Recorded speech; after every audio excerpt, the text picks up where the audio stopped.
जो ventricle fibrillation हमारे पास आ रही होती है, उसके अंदर वेंट्रिकल फिब्रिलेशन में तो कोई किसी किस्म का जो है वो आपके पास ईसीजी पे पैटर्न नहीं आता, एक बात। और दूसरी, वेंट्रिकल फिब्रिलेशन में इमीडिएट हमें सीपीआर या डिफिब्रिलेशन देनी पड़ती है, ठीक है।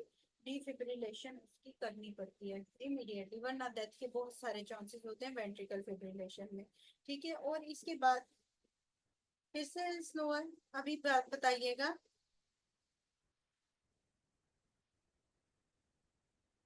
Is it clear now? Clear है लेकिन थोड़ी सी कम है। थोड़ी सी कम है शायद ये ना। अभी बताएं, अभी बेहतर है? यस। ओके फाइन, ठीक है। Okay okay. हाँ वो शायद ये माइक्रोफोन जो है वो थोड़ा हिल गया था। अच्छा, तो क्या है कि जो वेंट्रिकल है, एक तो उसमें क्यूआरएस कम्प्लेक्स वाइड आएगा, दूसरा उसके अंदर जो वेंट्रिकल फिब्रिलेशन है उसमें कोई भी किसी किस्म का पैटर्न नहीं आएगा, ठीक है। और तीसरी बात क्या कि जो वेंट्रिकल फिब्रिलेशन है, जब तक उसमें इमीडिएटली आप डिफिब्रिलेशन नहीं करेंगे, सीपीआर नहीं देंगे, तो वो जो है वो फेटल होती है, सबसे ज्यादा फेटल इन सारी डिजीजेज में। जो भी आप with the idea narrow complex tachycardias पढ़ते हैं, उसके अंदर ये जो डिजीजेस हैं, इनमें सबसे ज्यादा फेटल जो है वो वेंट्रिकुलर फिब्रिलेशन होती है, ठीक है। फिर वेंट्रिकल टैकीकार्डिया टिपिकली होता है, ठीक है, उससे भी सडन कार्डियक डेथ हो सकती है, उसका रेट भी 100 से ज्यादा होता है, और क्यूआरएस कम्प्लेक्स जो है वो वाइड होता है, और ये कार्डियोमायोपैथीज में मेनली वेंट्रिकुलर टैकीकार्डिया हो रहा है, ठीक है। इतना समझ आ गया। इसके बाद हम एक चीज पढ़ते हैं, बंडल ब्रांच ब्लॉक। जो बंडल ब्रांचेस हैं, जैसे बंडल ऑफ हिस है, उसके बाद ये कंडक्टिंग सिस्टम जो पूरा कंप्लीट हो रहा होता है परकंजे फाइबर्स तक, जब वहां पे इंटरप्शन आती है कंडक्शन की नॉर्मल लेफ्ट और राइट बंडल ब्रांचेस में, तो उसमें क्या होता है कि जो वेंट्रिकल डीपोलराइजेशन होती है वो अफेक्ट हो जाती है, ठीक है। जब वेंट्रिकल डीपोलराइजेशन अफेक्ट होती है और जो मसल्स में आपस में जो कंडक्शन होती है वो भी अफेक्ट हो जाती है, ठीक है। तो उससे क्या होता है कि बंडल ब्रांच ब्लॉक में जो है वो सारी अफेक्शन आ रही होती है ऑन द वेंट्रिकुलर डीपोलराइजेशन और मसल्स पे, ठीक है। तो ये जो है, इसके अंदर दो चीजें हम कंसिडर करते हैं एमसीक्यूज वाइज, जो आपसे पूछी जाएगी वो क्या है कि जो बंडल ब्रांच ब्लॉक के बाद हमारे पास डेविएशन आती है, तो उसमें कौन कौन से बंडल ब्रांच ब्लॉक्स होते हैं, ठीक है। तो दो किस्म के बंडल ब्रांच है, एक राइट बंडल ब्रांच ब्लॉक है, एक लेफ्ट बंडल ब्रांच ब्लॉक है, ठीक है। जो राइट बंडल ब्रांच ब्लॉक है, नॉर्मल डेविएशन जो है, जब हम हार्ट की एक्सिस लिया करते थे, ठीक है, तो हम ईसीजी की एक्सिस नॉर्मली काउंट करते थे, ठीक है। तो उसके अंदर हमने एक नॉर्मल एक्सिस लेते हैं हार्ट की, राइट और लेफ्ट एक्सिस भी हम कंसिडर कर रहे होते हैं, तो उसके अंदर जो हमारे पास डिग्री है for the normal axis of the heart वो है 30 to 90 डिग्री, ठीक है। 30 डिग्री to 90 डिग्री, ये एक हमारे पास रेंज है, ठीक है। 30 डिग्री की और 90 डिग्री की, ये याद रखिएगा, ये एक हमारे पास रेंज आ जाती है 30-90 की। अब क्या होता है कि जो राइट बंडल ब्रांच ब्लॉक जब इन्वॉल्व होता है, तो जो एक्सिस डेविएशन है वो क्या होती है कि वो 90 से ज्यादा की हो जाती है। राइट बंडल ब्रांच ब्लॉक क्या करता है, राइट साइड वाला जो होता है बंडल ब्रांच, ठीक है, अगर वो ब्लॉक हो जाए तो एक्सिस की जो डेविएशन है वो 90 से ज्यादा हो जाती है। इसी तरह ही अगर लेफ्ट बंडल ब्रांच ब्लॉक होगा, तो उसकी क्या होगी, 30 डिग्री से कम हो जाएगी एक्सिस की डेविएशन। तो ये एमसीक्यूज बार दफा आ जाता है कि वो बंडल ब्रांच ब्लॉक के साथ एक्सिस डेविएशन लिख देता है कि 180 डिग्री की डेविएशन है, तो कौन सी ब्लॉक होगी, राइट। राइट। और अगर मैं बात करूँ 20 डिग्री डेविएशन है, तो कौन सी ब्लॉक होगी, लेफ्ट। लेफ्ट, ठीक है। तो ये इसके अंदर आ जाता है कि right and left bundle branch block में हमारे पास 30 और 90 का याद रखना है आपने, जब भी 30-90 की बात करेगा तो उसमें आपको पता होगा। फिर एक टॉपिक हमारे पास आ जाता है हार्ट फेलियर का। हार्ट फेलियर के अंदर क्या है, दो किस्म के हार्ट फेलियर है, राइट हार्ट फेलियर है, लेफ्ट हार्ट फेलियर है, ठीक है। राइट हार्ट फेलियर की मोस्ट कॉमन कॉज पूछी जाती है, तो मोस्ट कॉमन कॉज क्या है,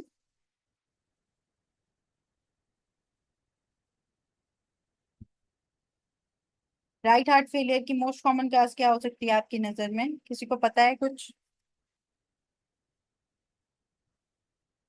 तो ये याद रखना कि जब भी लेफ्ट हार्ट फेलियर होता है ना, जब लेफ्ट हार्ट फेलियर होता है, तो लेफ्ट, अगर मैं हार्ट फेलियर की बात करूंगी तो फ्लूइड या ब्लड वापसी कहाँ कहाँ जाएगा,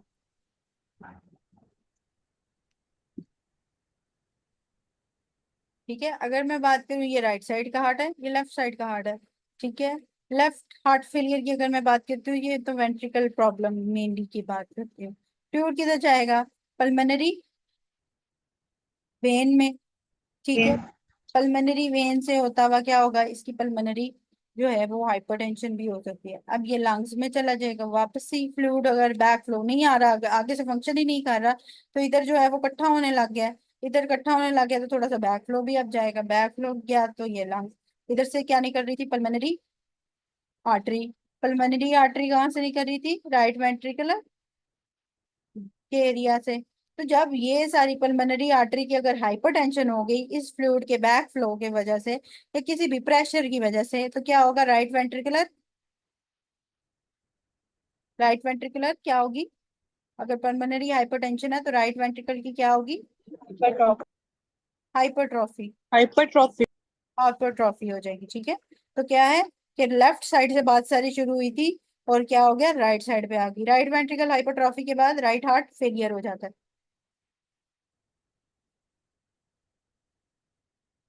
ठीक है, तो क्या है कि लेफ्ट हार्ट फेलियर, सॉरी ये लेफ्ट हार्ट फेलियर, तो left heart failure is the main cause of, most important cause of the right heart failure.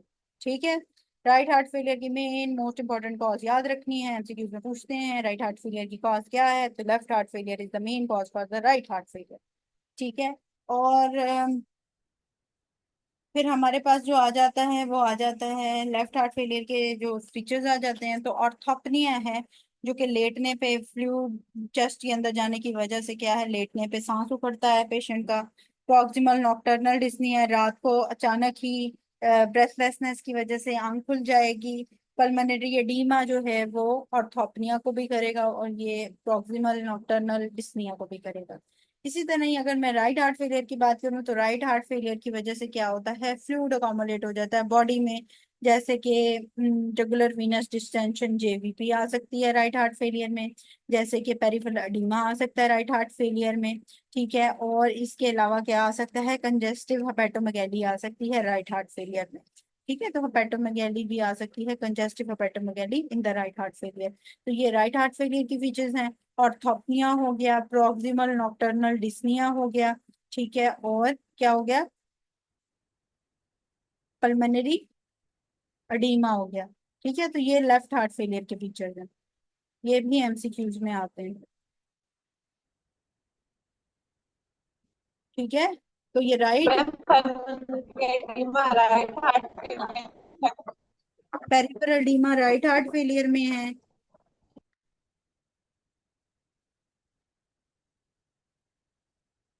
ठीक है, और पल्मोनरी जो एडीमा है वो लेफ्ट हार्ट फेलियर में है। ठीक है,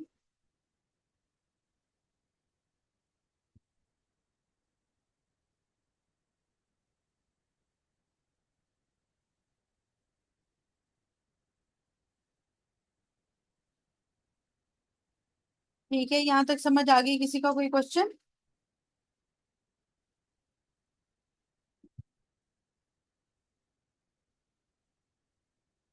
हाँ ठीक है, सही है। अच्छा मुझे ये बताएं कि अच्छा फर्दर ये है कि इसमें हमारे पास कार्डियोमायोपैथीज आती हैं, तो वो हम एमसीक्यूज के साथ कर लेंगे। मुझे ये बताएं, आप लोग फिजियो रिवाइज करना चाहते हैं? फिजियो के इंपॉर्टेंट पॉइंट्स कराऊं? ईसीजी कराने की जरूरत है, ईसीजी और ये सारी चीजें? नो। ठीक है फाइन। और कोई किसी कोई बोलना चाहे, किसी और को करना है ईसीजी वगैरह? डॉक्टर फरहा ने करवा दिया था फिजियो, ठीक है, फिर डॉक्टर फरहा ने आपको कवर करवा दी थी। वो रिकॉर्डिंग का थोड़ा प्रॉब्लम था मेरा उन डेज में। ठीक है, उनकी क्लास है आपके, करवा दी थी, फाइन। ठीक है, चलो सही है। ठीक है, कल हम इसके एमसीक्यूज करेंगे इंशाल्लाह इंशाल्लाह। ऐसा मैंने कोशिश की है कि आपको मेजरली कवर आज ही करवा दूं। हाँ। क्या बता दूं, सॉरी? आवाज थोड़ी सी आपकी कट रही है, आप मुझे मैसेज करें, टाइप कर दें प्लीज, क्या पूछना चाह रही हैं?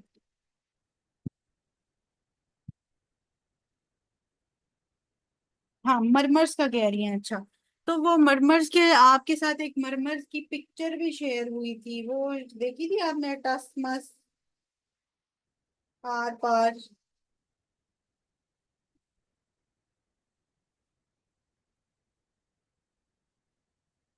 अच्छा चलो उसी से ही कर लेते हैं, वो ज्यादा इजी है टू रिमेम्बर, ठीक है।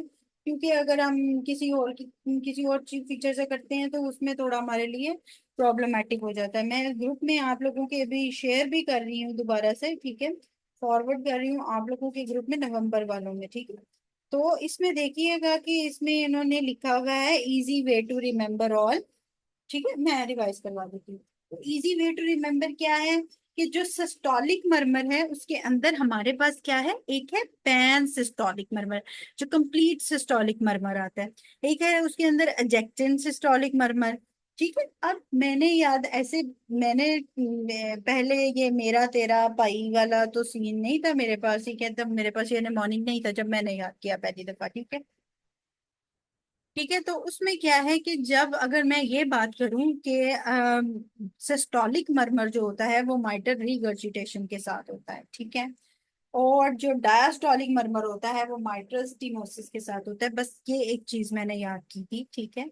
लेकिन इजी वे टू रिमेम्बर यही है कि पाई तेरा मेरा, पाई से क्या है, पैन सिस्टोलिक मरमर, जिसके अंदर वो माइट्रल रीगर्जिटेशन की बात करेगा, ठीक है।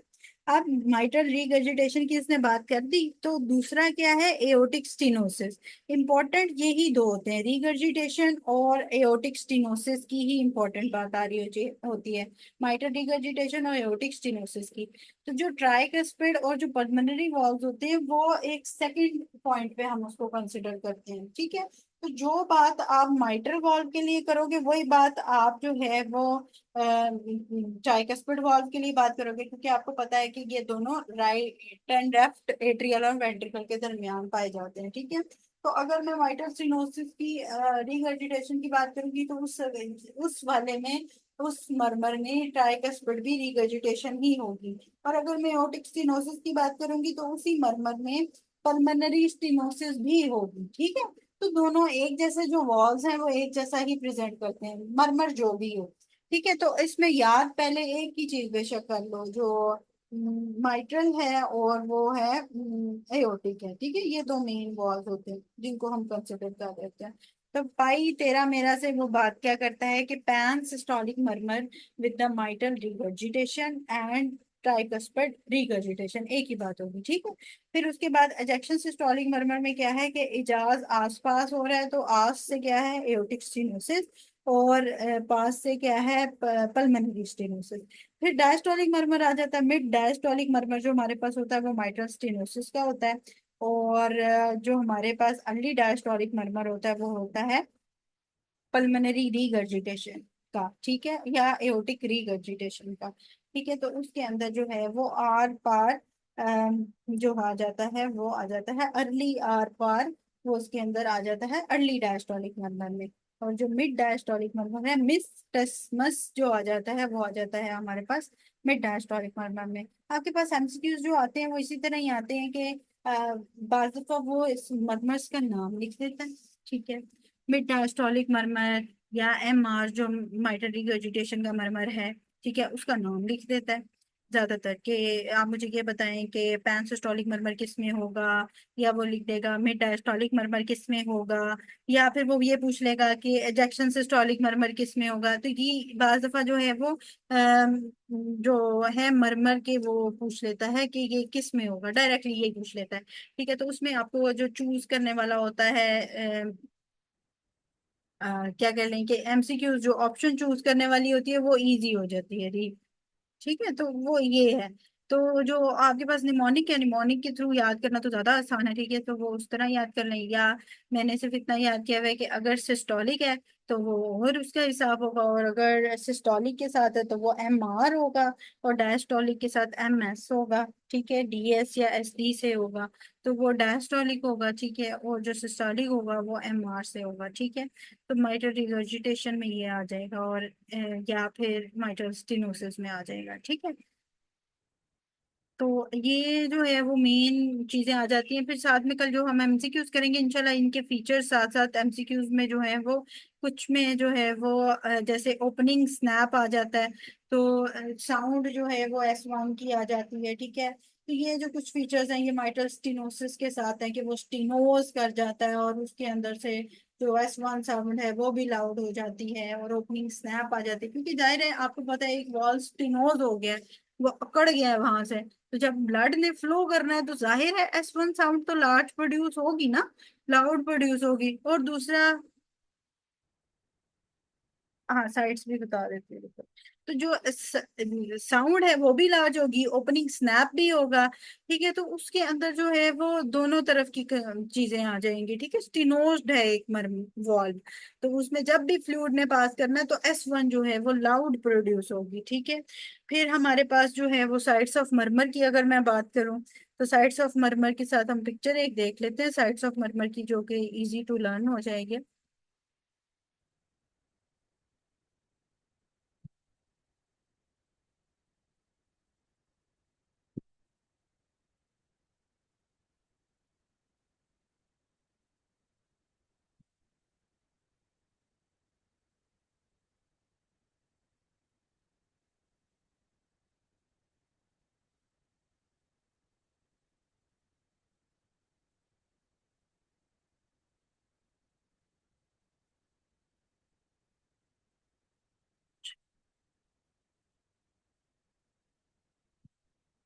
अच्छा चलो ठीक है, सही है। साइड्स के बाद की बस, ओके हाँ फाइन फाइन। मैं बस ये साइड्स आपको दिखा रही हूँ। ठीक है, तो एओर्टिक वाल्व जाहिर है आपको पता है कि ये सेकंड इंटरकोस्टल स्पेस में राइट साइड पे A1 होता है। ठीक है, और इसी तरह लेफ्ट साइड पे ये पल्मोनरी वाल्व होता है यहाँ पे। ठीक है, तो जो हमारे पास आ रहा होता है ये जंक्शन मरमर या फिर एओर्टिक वाल्व का एओर्टिक स्टेनोसिस का मरमर है, वो ये सेकंड इंटरकोस्टल स्पेस पे आ रहा होता है। फिर अगर मैं ही यही बात करूं अर्ली डायस्टोलिक मरमर की, तो अर्ली डायस्टोलिक मरमर में हमारे पास क्या हो रहा होता है, ये लेफ्ट स्टर्नल बॉर्डर आ रहा होता है। ये भी MCQ आता है, अर्ली डायस्टोलिक मरमर या एओर्टिक रीगर्जिटेशन का अगर मरमर है तो वो ये लेफ्ट स्टर्नल बॉर्डर को लेता है। और एओर्टिक स्टिनोसिस जो है वो राइट साइड पे सेकंड इंटरकोस्टल स्पेस की बात करता है। ठीक है, ये चीज होगी। फिर उसके बाद अगर मैं पल्मोनरी स्टिनोसिस की बात करूं तो ये लेफ्ट साइड पे सेकंड इंटरकोस्टल स्पेस की यहाँ पे बात आ जाती है। जो माइट्रल वाल्व होता है यहाँ पे माइट्रल रिगर्जिटेशन का मरमर होता है। और जो ट्राइकस्पिड वाल्व अगर मैं कंसिडर करूं तो वो जो है वो हमारे पास आ जाता है। ट्राइकस्पिड जो अगर मैं मरमर की बात करूं तो उसके अंदर हमारे पास क्या आ जाता है, कौन सा एरिया आ जाता है, वो ये पैनसिस्टोलिक मरमर। जो ये ट्राइकस्पिड रिगर्जिटेशन की अगर बात करूं या स्टेनोसिस की, तो वो इस साइड पे ट्राइकस्पिड वाल्व के एरिया पे आ जाता है। और ये तकरीबन third to fourth intercostal space का एरिया होता है। ठीक है, तो ये जो है वो लेफ्ट स्टर्नल बॉर्डर का मरमर और राइट साइड पे एओर्टिक मरमर नॉर्मली, और माइट्रल एरिया पे माइट्रल मरमर, ये ज्यादातर पूछे जाते हैं। ठीक है, एओर्टिक वाल्व का क्या है, second intercostal space just lateral to the sternum. Pulmonary valve is the second intercostal space just lateral to the sternum। ठीक है, and tricuspid valve fourth intercostal space over the left sternal border, and mitral valve is the fifth intercostal space mid clavicular line. ठीक है, तो ये जो है वो चीजें हैं। लेफ्ट साइड पे जो है वो पल्मोनरी वाल्व है, और राइट साइड पे जो है सिर्फ एक एओर्टिक वाल्व है जहाँ पे एओर्टिक स्टिनोसिस का मरमर आता है। ठीक है, तो ये कार्डिक मरमर्स हैं जो इनकी स्पेसेस हैं। ठीक है, तो कल बाकी हम कंटिन्यू करेंगे इंशाल्लाह। अब आपकी क्लास है 2 बजे, तो आप लोग अब वो अटेंड करिएगा, और कल हम इंशाल्लाह MCQs करेंगे। ओके, अल्लाह हाफिज।